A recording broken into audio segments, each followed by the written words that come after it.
السلام علیکم، کیسے ہو آپ سب لوگ؟ آئی ہوپ سو آپ ٹھیک ہوں گے۔ Welcome to my YouTube channel B S English notes. تو آج جس ٹاپک پہ میں لیکچر دینے جا رہی ہوں وہ انگلش ہسٹری کے ریلیٹڈ ہے، وکٹورین ایج۔ تو آج ہم وکٹورین ایج، کوئین وکٹوریہ اور اس کے جو ایج ہے اس کے ریلیٹڈ پڑھیں گے، features of Victorian age. Feature of Victorian age, first point ہے England became the most powerful empire in the world. جو انگلینڈ تھا وہ کوئین وکٹوریہ کی وجہ سے، ان کے رولنگ کرنے کی وجہ سے ایک موسٹ پاورفل امپائر تھا ان دا ورلڈ، مطلب کہ وہ ایک ملک تھا، اسٹیٹ تھی جو انگلینڈ تھی، وہ اس کی سب سے پاورفل اسٹیٹ بن گئی تھی ورلڈ میں۔ It has stable government and growing states, مطلب کہ اسٹیبل اور اچھی گورنمنٹ تھی، اسٹیبل اور ایک گروئنگ اسٹیٹس تھے، مطلب کہ جو گرو کر رہے تھے status.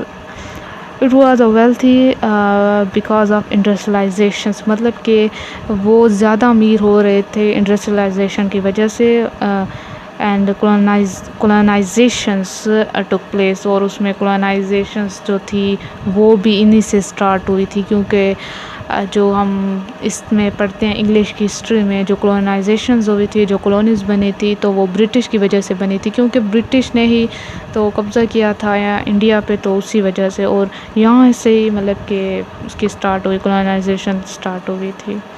Most important factors that define the age were its stress on morality. جو اس کے ایج کے جو امپورٹنٹ فیکٹر تھے وہ یہ تھے کہ اس کی ایج میں اسٹریس آن مورالٹی تھا۔ Era of the peace, the Oxford movement, مطلب کہ ایرا آف پیس ہے جب آکسفورڈ موومنٹ ہوئی تھی۔ Conflict between science and religion, جو کانفلکٹ تھا وہ سائنس اور مذہب کے درمیان تھا۔ Material development, intellectual development, morality, the new education, achievement of age, اس میں سارے یہ جو ڈیولپمنٹ ہوئی تھی یہ سارے ہیں اس میں۔ This age is called age of compromise, اس ایج کو ایج آف کمپرومائز بھی کہا جاتا ہے اور وکٹورین ایج بھی کہا جاتا ہے۔ ڈیتھ آف ہز ہسبینڈ، جو کوئین وکٹوریہ کے جو ہسبینڈ تھے پرنس ایلبرٹ، ان کی ڈیتھ جب ہوئی تھی۔ After the death of her husband she wore black colour throughout her life, مطلب جب اس کی ڈیتھ ہو گئی تھی اس کے ہسبینڈ کی، تو انہوں نے پوری عمر تقریباً جو بلیک کپڑے ہیں وہ پہنتی رہی اپنی ساری زندگی، جو بھی ان کے ہسبینڈ کی ڈیتھ کے بعد کی تھی۔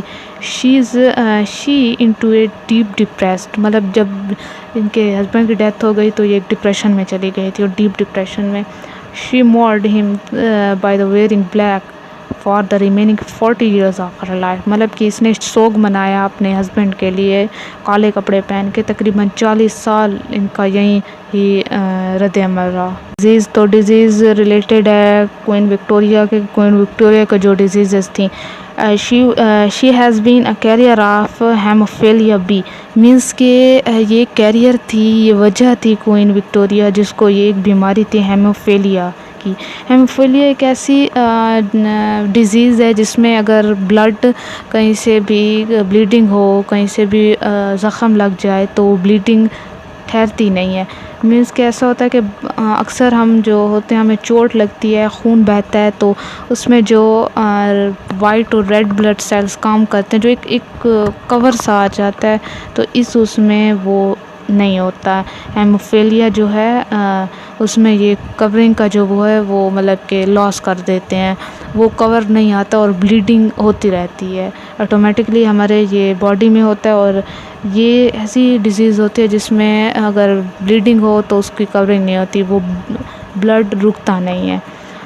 ہر son Leopold died of a haemorrhage after a fall when he was 30، مطلب کہ اس کے سن کو بھی ایک بیماری تھی جس کی وجہ سے وہ 30 years میں ڈیتھ ہو گئی تھی اس کی۔ It was a disease that become a common in Europe Royal families, یہ ایک ایسی ڈیزیز تھی جو کامن تھی رائل فیملیز میں، مینس کہ اس جو ڈیزیز ہیں اس کی یہ بھی وجہ ہوتی ہے کیونکہ اگر دیکھا جائے کہ ہمارے جو اسلام میں ہے تو وہ ایک ہی فیملی میں شادی کرنے کا حکم نہیں ہے، آپ آؤٹ آف فیملی کر سکتے ہیں، کیونکہ اس کی وجہ سے یہی ہوتا ہے کہ جو ڈیزیز ہوتی ہیں نا، یہ رائل فیملی تھے، یہ مطلب کہ اپنے جو فیملی ہے اس سے باہر شادی نہیں کر سکتے, آؤٹ آف فیملی نہیں کر سکتے تھے کیونکہ رائل فیملی تھی. تو اس کی وجہ سے وہ جو ڈیزیزز تھیں کوئن وکٹوریہ کو, اس کی وجہ سے پورے مطلب فیملی میں یہ پھیل گئی تھی, وراثت در وراثت یہ چل رہی تھی.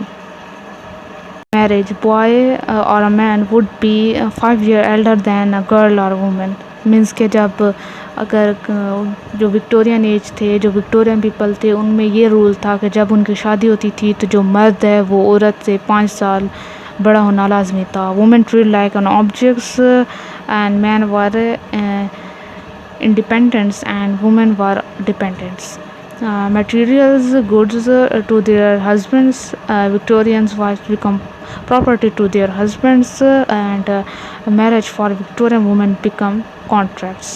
Means کہ women کو ہمیشہ ویسے ہی دبا کے رکھا جاتا تھا انہیں, مطلب کہ جیسے آج کل کی سوسائٹی میں کہ عورت کو ایک آبجیکٹ ہی سمجھا جاتا ہے. یہاں پہ جو ہیڈنگ ہے وہ ہے جینڈر کی, کہ جینڈر کا کیا رول تھا کوئن وکٹوریہ کے پیریڈ میں. Doctrines of spheres, mens and women different from biological. جو مین اور وومن ہے وہ ڈفرینٹ بایولوجیکل ہے. Men is strong than women, men is from political and women is from private sphere. Empress of India. In 1877, Benjamin Disraeli's conservative prime ministers had announced as Empress of India. 1977 بنجامین اور جو ان کا prime minister تھا, conservative prime minister, ان کو announce کیا گیا تھا اس وجہ سے کہ وہ امپریس آف انڈیا ہے. Victorian became empire of India. Sailings and relationship between British and India.